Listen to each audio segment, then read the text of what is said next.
Fala, meu aluno, fala, minha aluna. Professor Willam Cunha de volta com a nossa medicina legal, tá?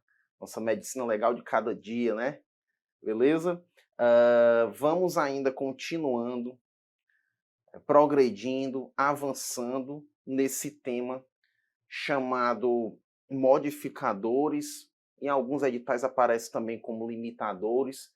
Modificadores porque eles modificam a nossa capacidade de entendimento. Eles modificam a capacidade que o indivíduo tem de se autodeterminar, de discernimento, de entender o caráter ilícito do fato. Ou seja, modifica a chamada capacidade cognitiva e a capacidade volitiva. E esse elemento é a imputabilidade. É a imputabilidade, e quando se diz imputabilidade, é o imputável. É aquele que poderá ser responsabilizado criminalmente. Mas também existe o inimputável, aquele que não poderá ser responsabilizado criminalmente. O direito penal ele não vai cair na vala comum do direito penal. Mas existe o semi-imputável. É aquele ao qual não se encontra no estado de total inimputabilidade, mas de semi-imputabilidade. Então há um discernimento, há uma determinação, uma autodeterminação, ainda que relativa, ainda que não completa, semi-plena, tudo bem? Então bora lá? Vem cá comigo. Nós estamos analisando os critérios, alguns dos critérios biológicos que podem alterar a imputabilidade. E aqui nós temos esse primeiro, a idade. Na idade, veja que a idade, a adoção dela pelo sistema penal brasileiro acontece. Acontece sim. Pelo critério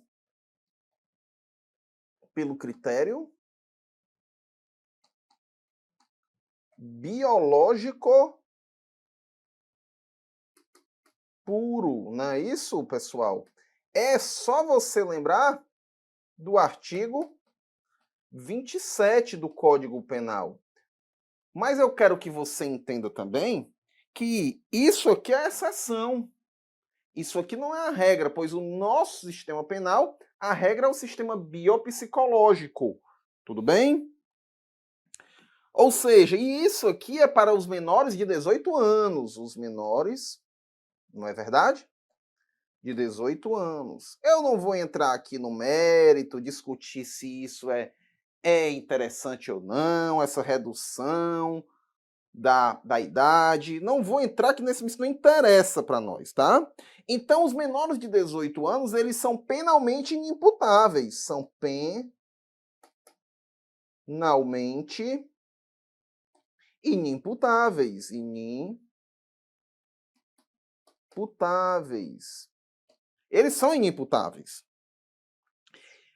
Aqui está se falando de entendimento. Entendimento, tá? Na verdade, me perdoem, aqui não se fala de entendimento.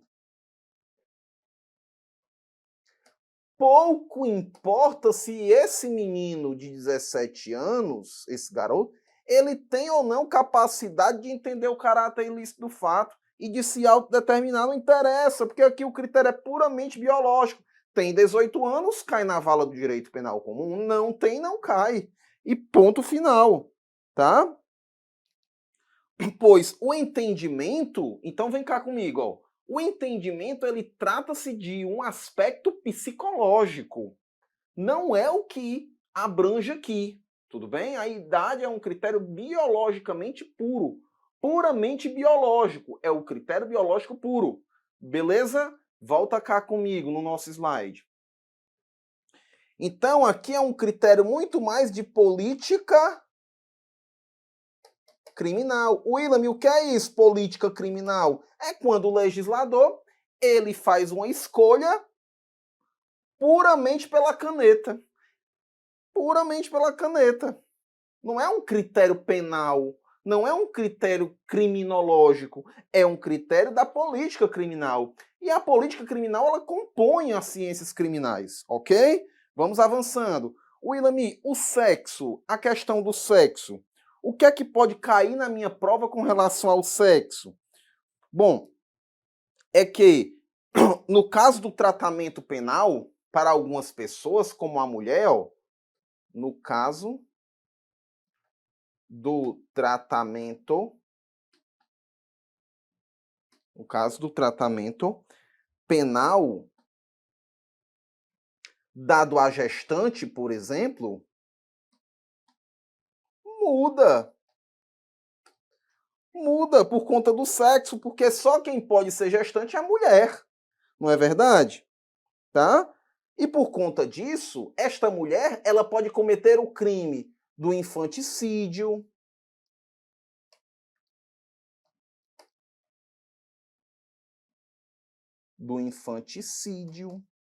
artigo 123 do Código Penal, ou então alguma modalidade de aborto do artigo,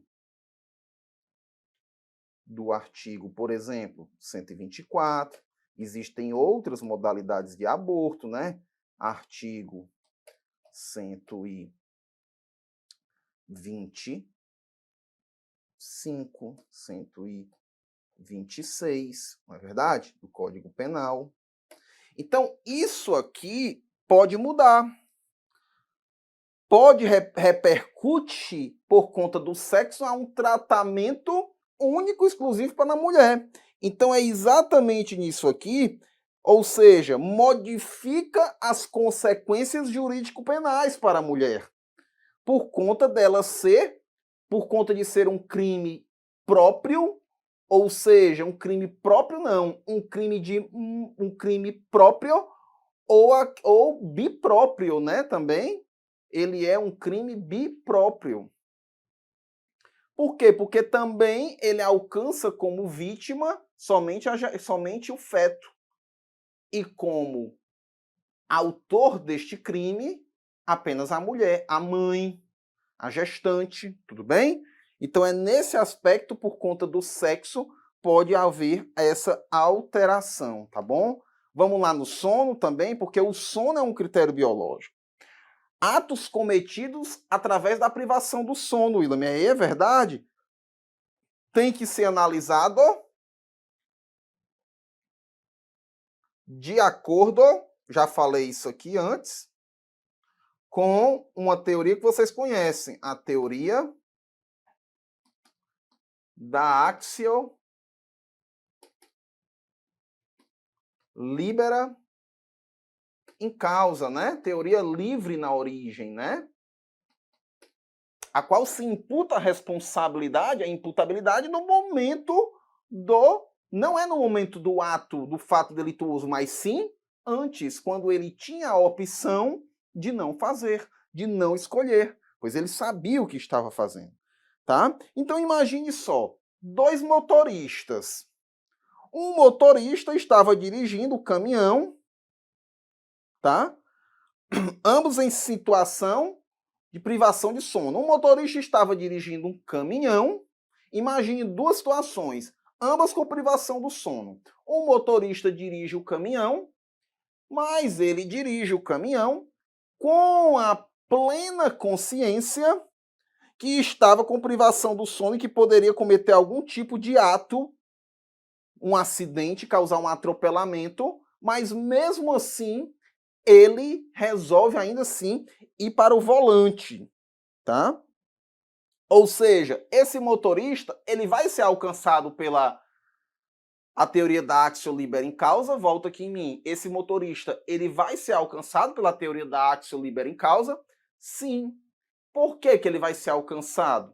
Porque ele tinha a opção ele estava livre na origem de escolher não dirigir, não ir ao volante, porque estava com privação do sono, estava cansado, seus reflexos muito abaixo. Mas, por outro lado, existe aquele motorista que tem consciência que está com sono, mas que o seu patrão, que o seu chefe, que o seu empregador diz: se você não fizer essa entrega, você vai ser demitido. Então veja que há uma coação, há um constrangimento. Este não vai ser alcançado pela teoria da actio libera in causa, ok? Vem cá comigo. Então anote esses dois exemplos, são duas coisas distintas. A responsabilidade desse motorista que estava com a sua privação do sono, mas ele ainda assim resolveu ir para o volante, ele será alcançado pela teoria da actio libera in causa, ok? Ou seja, para o outro motorista, poderá haver uma atenuante de pena. Para o outro motorista, que se colocou nessa situação, sobre coação do seu empregador, sob pena de perder o emprego, ele realizou essa viagem, ele não será alcançado pela teoria da actio libera in causa, ok? Então não vai haver essa responsabilização para ele, como haverá para o primeiro, ao qual teve a consciência total de que poderia causar um acidente, tá? Beleza? Então, não confundir isso. O exemplo 1 que eu te dei, o sujeito é alcançado pela teoria da actio libera in causa. No exemplo 2, o motorista não é alcançado, recebendo uma atenuante. Recebe uma atenuante de pena. Beleza? Ok? Continuando aqui nos nossos slides, vamos avançando. O hipnotismo. William, será que o hipnotismo ele tem a capacidade de retirar ao entendimento e à autodeterminação da pessoa? Ou seja, é quando se comete algo por fatores feitos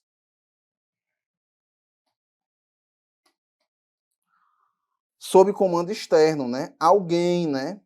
Alguém vai lá e diz para ele fazer algo, né? O comanda, tá? É algo questionável pela doutrina, questionável e questionado, tá? Mas bora lá. Em regra, o hipnotismo, ele não exclui a imputabilidade penal, tá? Em regra, o hipnotismo não exclui a imputabilidade penal. Não, ele não exclui a imputabilidade penal e hipnotismo. Ele não exclui, tá? Por quê? Esse sujeito, mesmo, ainda que ele esteja em grau de hipnose, né, pelo hipnotizador, se ele, muitas vezes, ele realiza algo que é contra seus valores morais. Então, normalmente, ele interrompe o controle. Então, é isso que a doutrina médico-legal diz, que ele não exclui a imputabilidade por conta disso, tá? Então, se diz isso como regra. Não esqueçam disso. Não exclui a imputabilidade penal. Não torna imputável, tá? William, e a questão do sonambulismo epilético e crepuscular? É um estado patológico, tá? Que pode gerar amnésia dos fatos. É verdade isso? Sim, tá? E até mesmo automatismo das ações. E se completo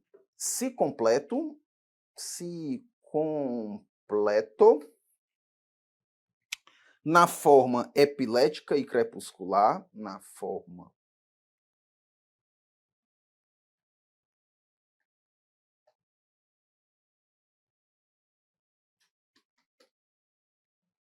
ou crepuscular.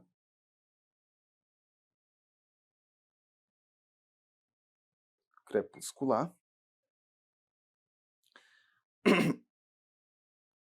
Pode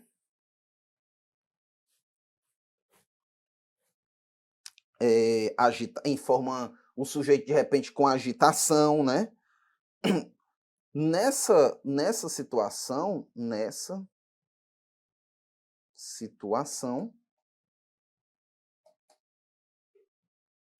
pode haver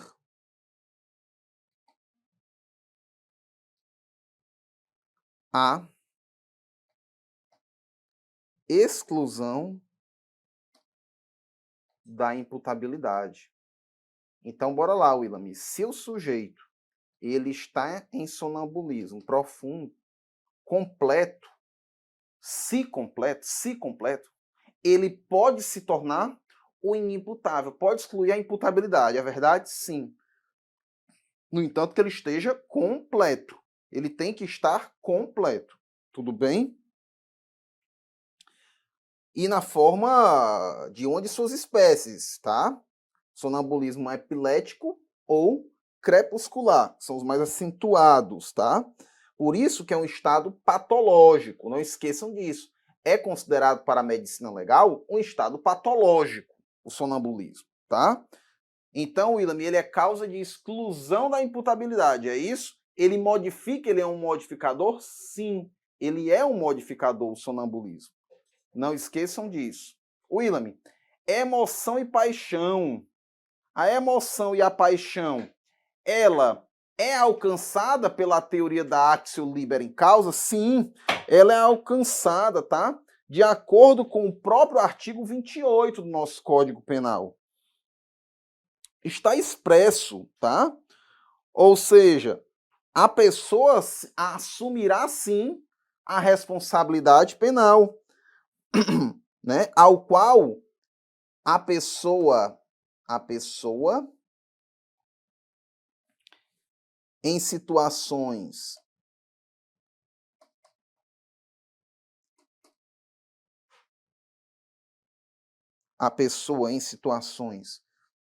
de domínio,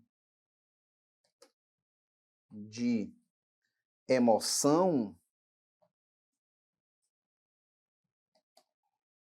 ou paixão, é sim considerada imputável, ou seja, tem responsabilidade criminal sobre ela. Ela tem essa capacidade, né? Portanto, emoção e paixão não excluem a imputabilidade penal, tá? Não excluem. Não tem imputabilidade, nem muito menos semi-imputabilidade, tá bom? Agora, elas podem funcionar, ambas, não esqueçam disso, podem funcionar como atenuantes,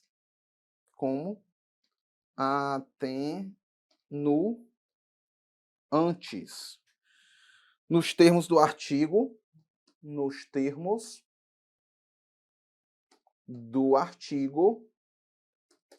25 do Código Penal brasileiro, tá?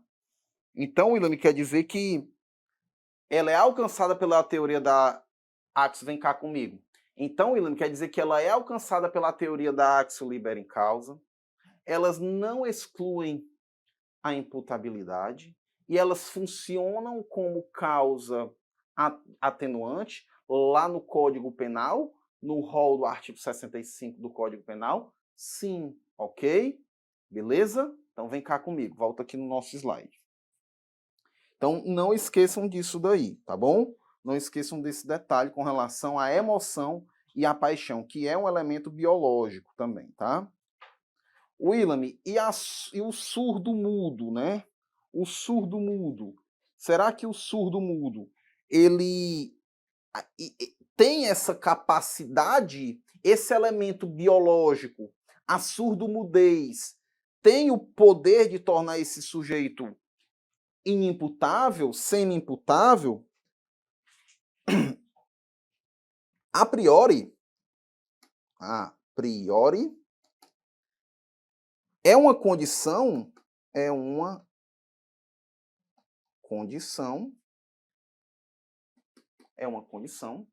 que não tem, que por si só,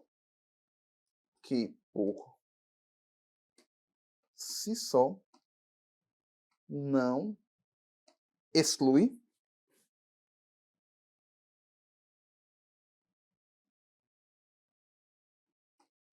a imputabilidade.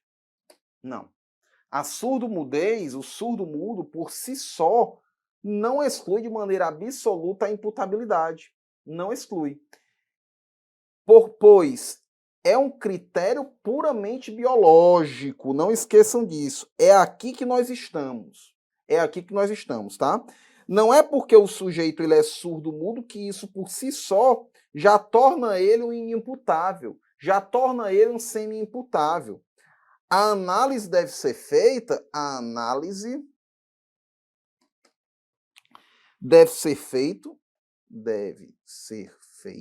ser realizada por psiquiatra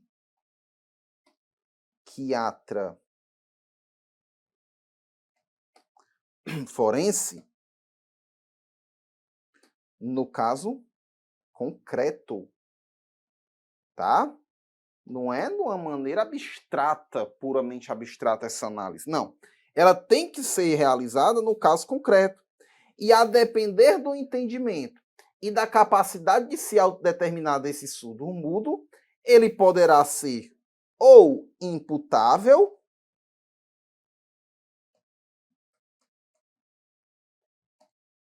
ou inimputável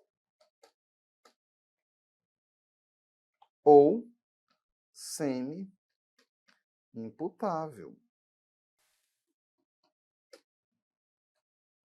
Beleza? Então, esse sujeito vai ser analisado no caso concreto. Então, olha aqui para mim. Não esqueçam disso. A surdo-mudez, por si só, ela não tem o poder, ela não tem a capacidade de colocar esse sujeito como inimputável, como semi-imputável. Não.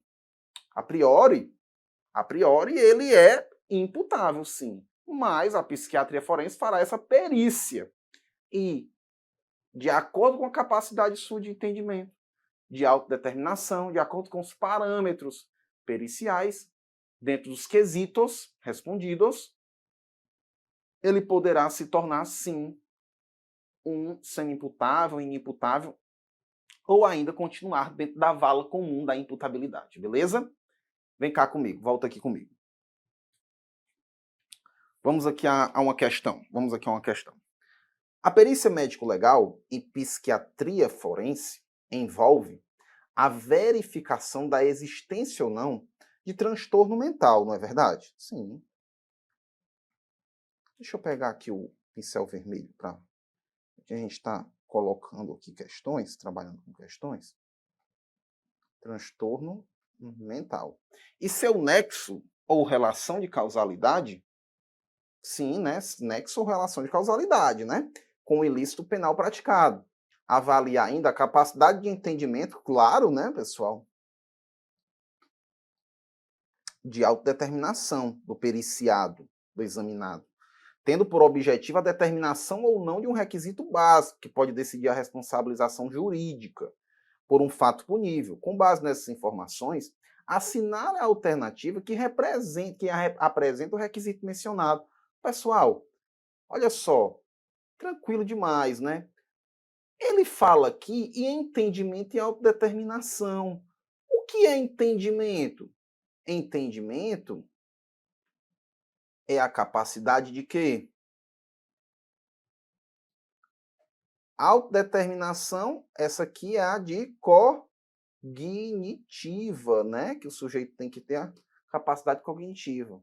E autodeterminação é a volitiva, de vontade.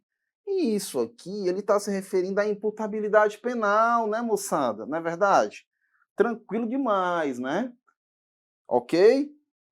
Bora lá. Sonambulismo epilético e crepuscular é um estado patológico que pode gerar amnésia dos fatos. Logo, pode causar a imputabilidade penal? Sim, né, moçada? Sim. Pode sim, se ele for completo, sim, né?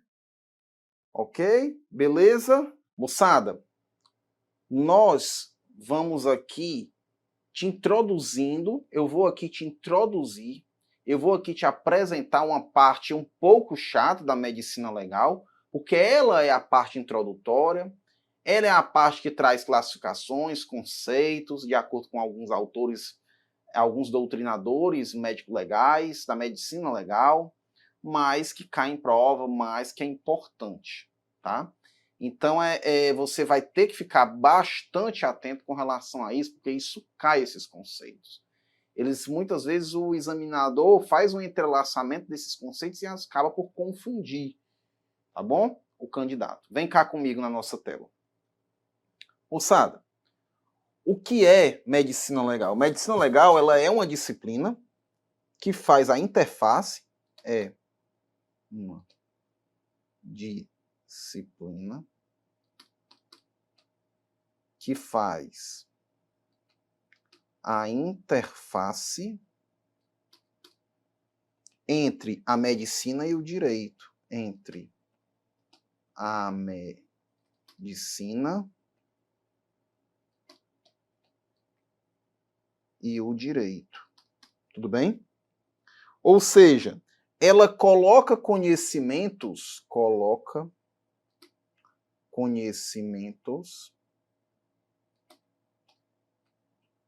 médicos, coloca conhecimentos médicos a serviço da administração da justiça. A serviço da administração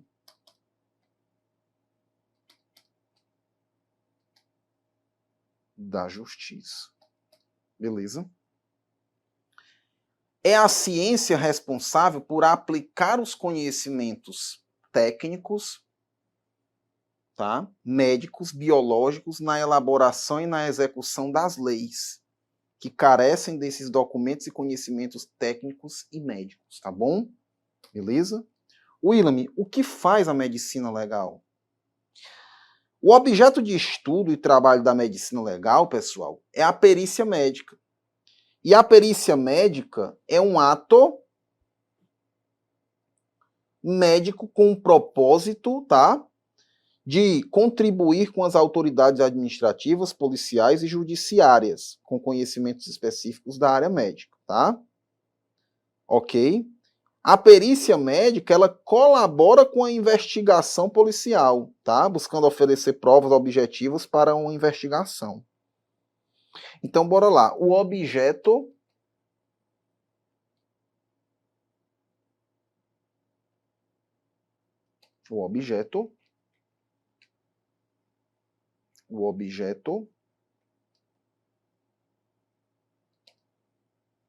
de estudo e trabalho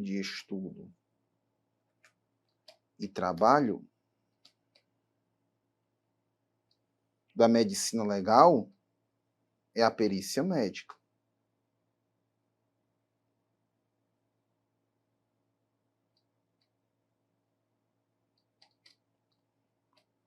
Legal.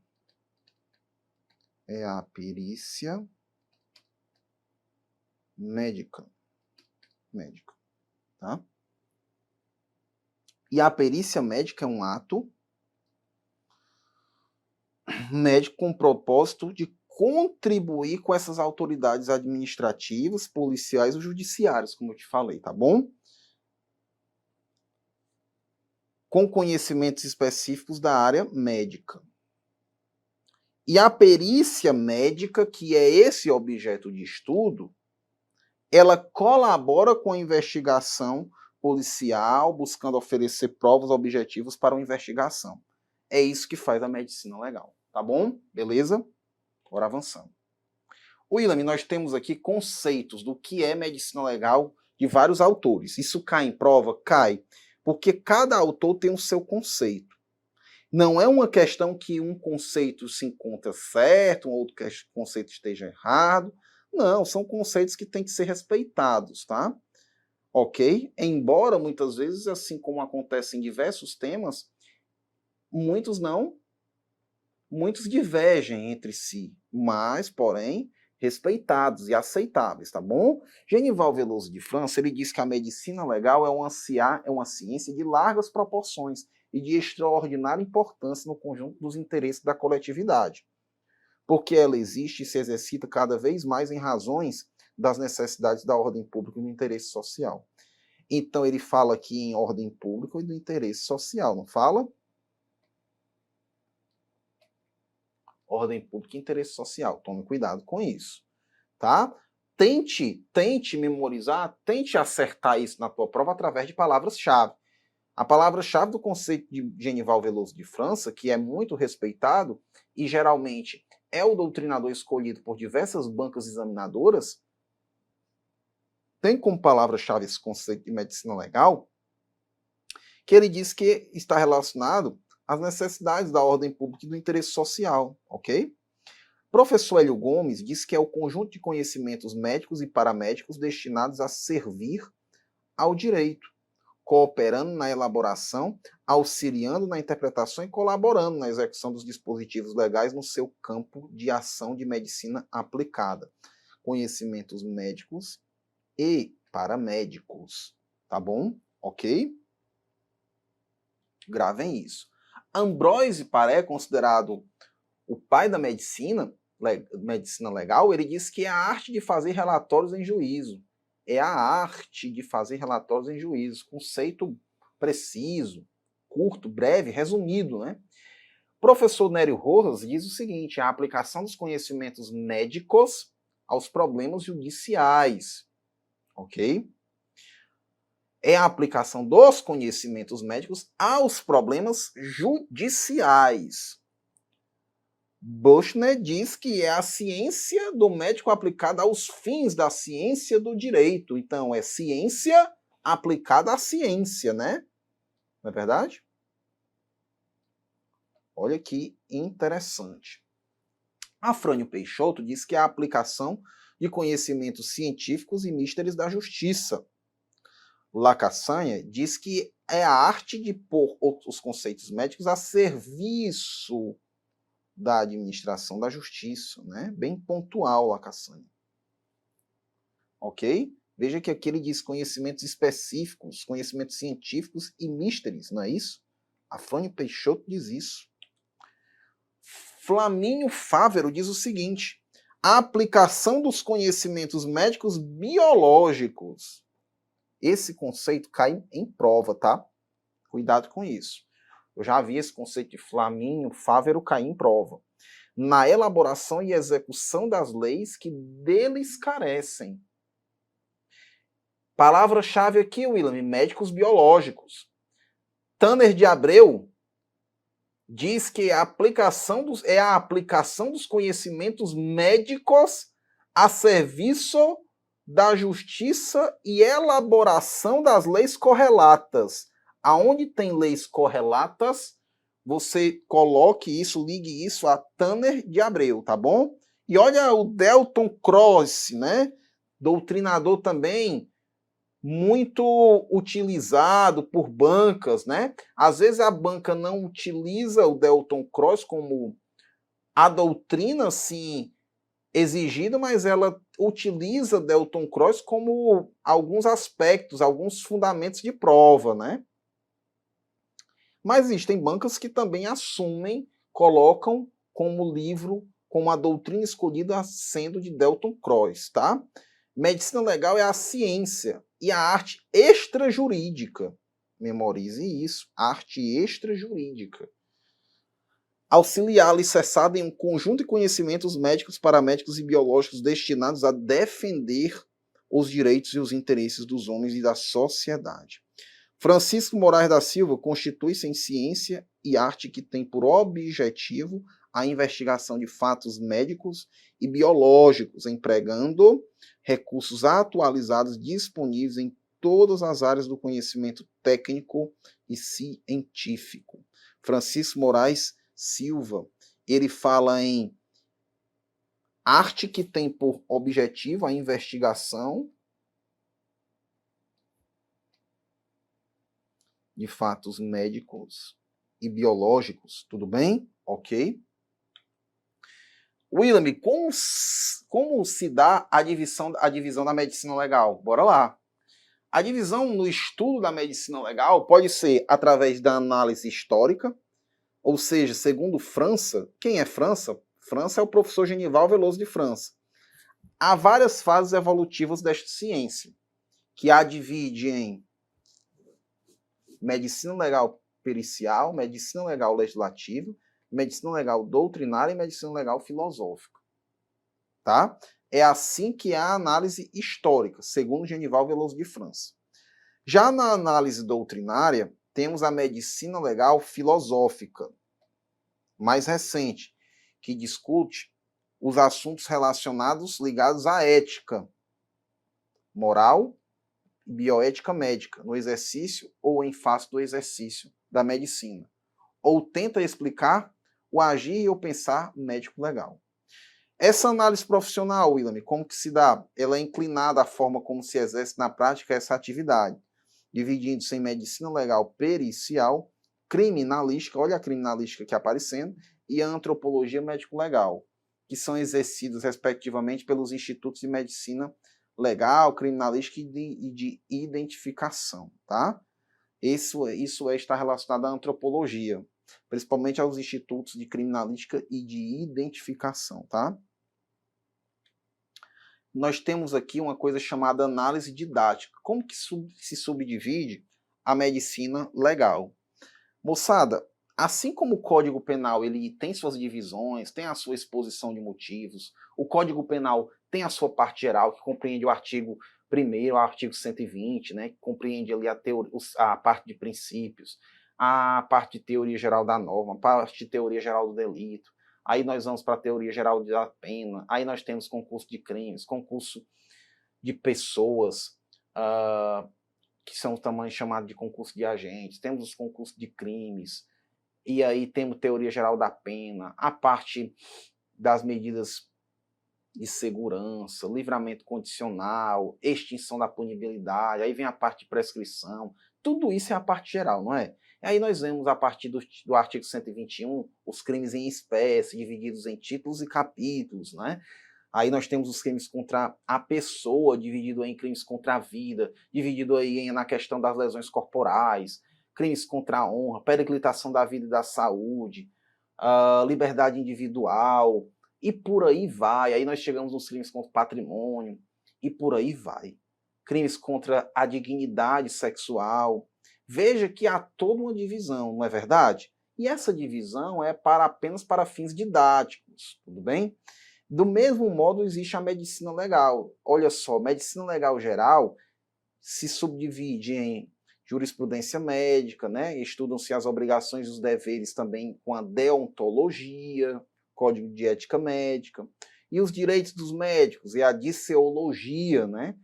Não só deveres, mas todos têm também direitos, né? Não só deveres e obrigações, mas também nós temos os direitos. Assim eu digo para o meu enteado, né? Em casa, você tem direitos, você tem privilégios, mas não esqueça que antes disso cabe a você cumprir suas obrigações, são os seus deveres, né? Então é exatamente isso que ocorre aqui também, tá? E aí nós temos a medicina legal especial, estuda a antropologia médico-legal. Olha aí, a antropologia médico-legal está relacionada à questão das identificações, né? Quando ocorre aí um crime de incêndio, quando ocorre uma queda de avião, né? E aí vai se ter a questão da identificação através de arcada dentária, poderá ser odontológica, poderá haver por medidas ósseas, né? Diferindo sexos, tá? Traumatologia médico-legal. Essa traumatologia é a chamada lesionologia, onde nós temos as lesões por ordem física, mecânicas, não mecânicas. Nós temos as lesões por ação química, né? Venenos, tóxicos, nós vimos, né? Nós temos as lesões físico-química, né? Que asfixia, né? Que é um fenômeno físico-químico. Nós temos as baropatias, né? Por pressão atmosférica.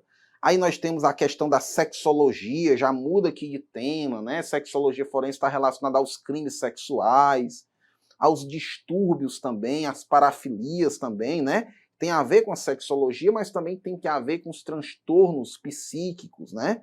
Nós temos a tanatologia forense. Tanatologia forense está relacionada aos fenômenos cadavéricos, né? Aqueles abióticos, ou também os transformativos, né? Que transformam a matéria orgânica. Nós temos a toxicologia.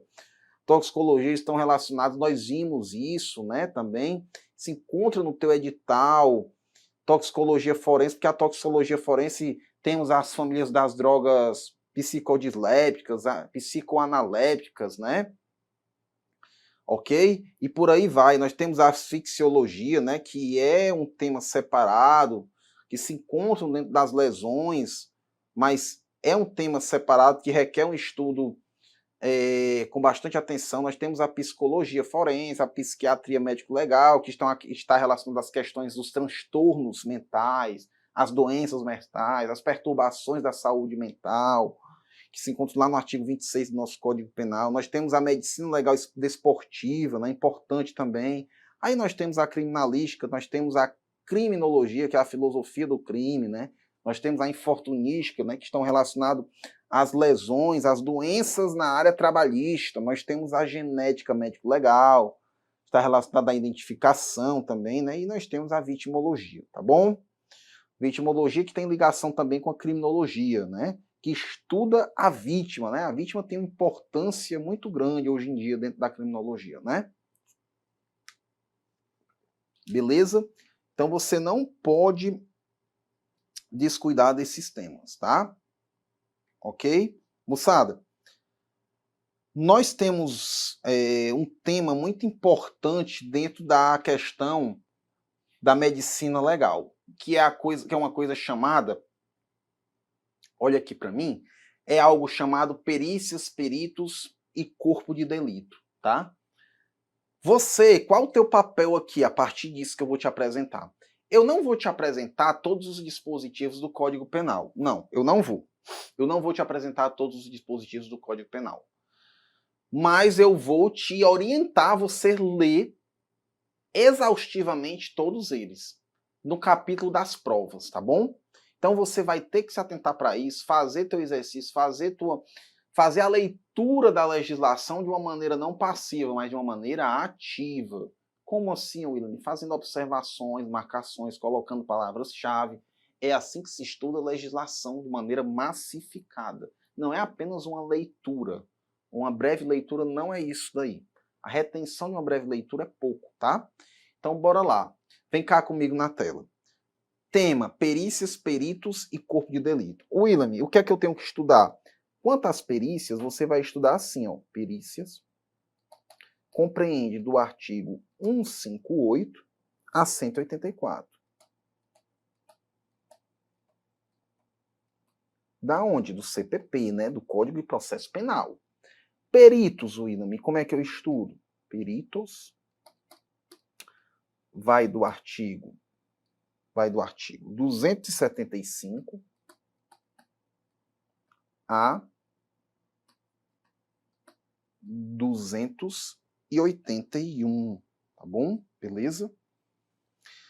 William, bora lá. Corpo de delito. O corpo de delito, ele se encontra no artigo 158, tá? Primeiro de tudo, observação. Corpo de delito não é corpo da vítima. Corpo de delito é um conjunto de achados, de vestígios que compreendem, que poderão compreender ser transformados em prova, tá? As pessoas confundem, elas acham que corpo de delito é propriamente o corpo da vítima, mas não é isso. É tanto que existe o corpo de delito direto e existe o corpo de delito indireto, tá bom? Então, cuidado para você não confundir isso. Uma coisa é o corpo de delito direto e outra coisa é o corpo de delito indireto. Então, bora lá. Artigo 158 do Código Penal, do Código de Processo Penal, olha o que é que ele diz aqui, ó. Quando a infração deixar vestígios. Veja que quando a infração deixar vestígios, será indispensável. Será indispensável. Observação quanto ao corpo de delito, sabe o que é que a gente pode entender? Quanto à sua indispensabilidade. Ele é indispensável. Quando deixar vestígios, infrações que deixam vestígios são chamadas de infrações não transeuntes, né? Lá no direito penal, não é verdade? O exame de delito também a gente pode aferir a ideia do seguinte, ó, que ele pode ser tanto direto como indireto. Então vem cá. William, quando é que ele é um corpo de delito direto? É quando o perito examina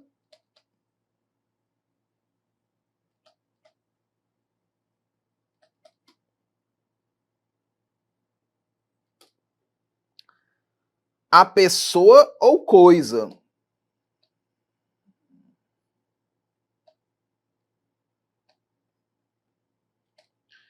Ou coisa. Quando ele examina os próprios vestígios da infração. Olha aí. Quando ele examina os próprios vestígios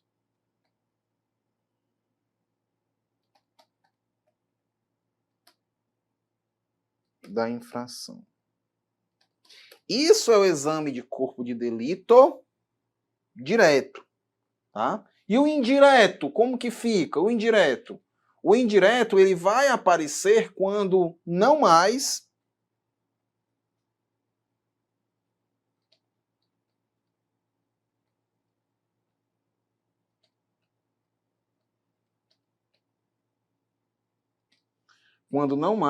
existindo os vestígios materiais.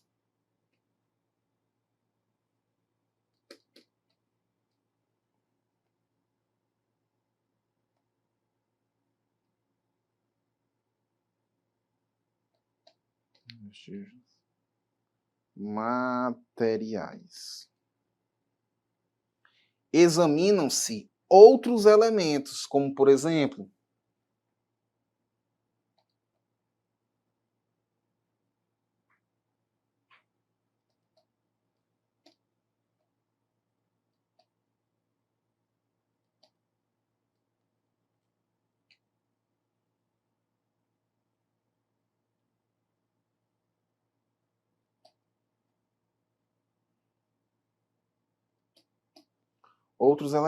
Por exemplo, prova testemunhal.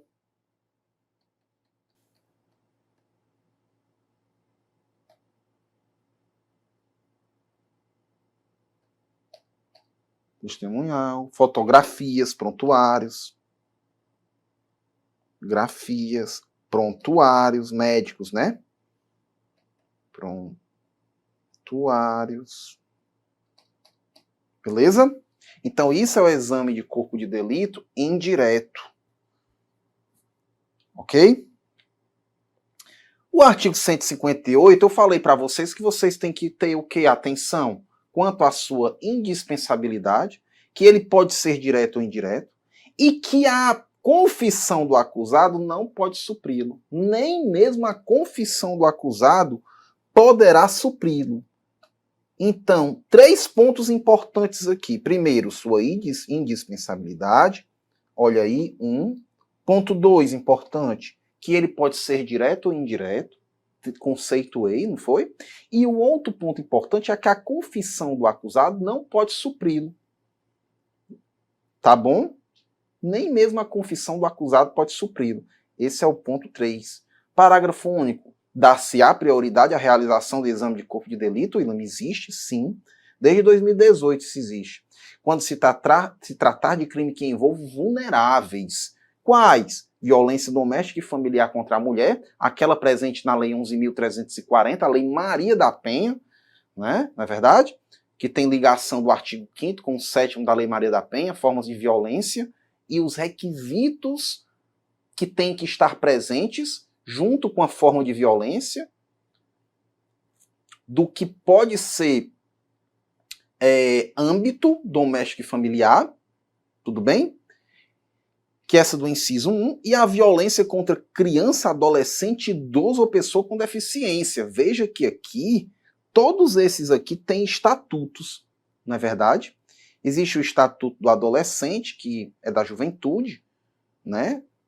Existe a criança, o estatuto da criança e do adolescente, existe o estatuto também da juventude, existe o estatuto do idoso ou da pessoa com deficiência, tá bom? Então vejam que todos esses são vulneráveis, então eles têm prioridade no exame de corpo de delitos, na realização dele. Tudo bem? Bora lá? Primeira questão. Quando a infração deixar vestígios, será indispensável o exame de corpo de delito, direto ou indireto, não podendo suprir a confissão do acusado. Tá certíssimo, né? Beleza? Então já é o suficiente para gabaritar. Porque quando a gente faz um estudo ativo, não passivo da legislação, se torna muito mais fácil, né? Que a gente desmembra um tipo penal, um tipo processual penal, tá bom? Vem cá comigo. Vamos encerrando esse bloco. Um abraço, até breve. Tchau, tchau.